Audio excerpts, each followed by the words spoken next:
یک شب مجنون نمازش را شکست، به وضو در کوچه لیلا نشست. عشق آن شب مستی مستش کرده بود، فارغ از جامی الستش کرده بود.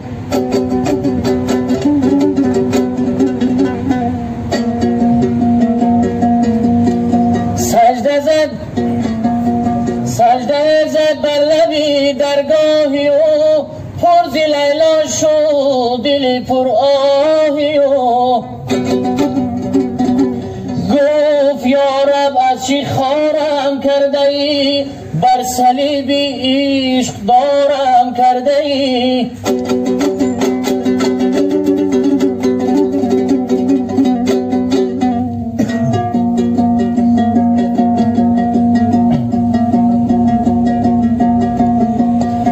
نشتر عشقش به جانم میزنی، دردم از لیلاست آنم میزنی.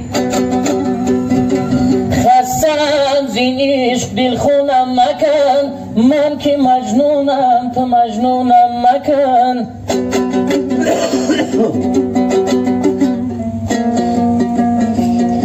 مردی این بازی چه دیگر نیستم، این تو لیلای تو من نیستم.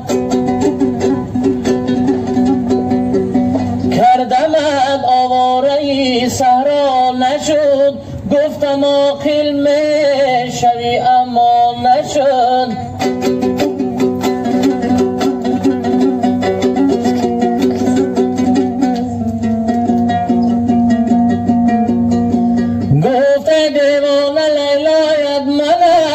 در رگی پنهان و پیدایت منم، سالها با جور لیلی ساختی، من کنارت بودم و نشناختی.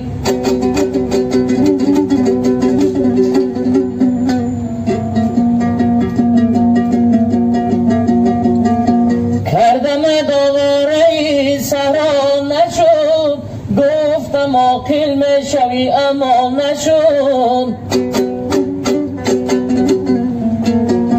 گفتم عاقل میشوی اما نشد.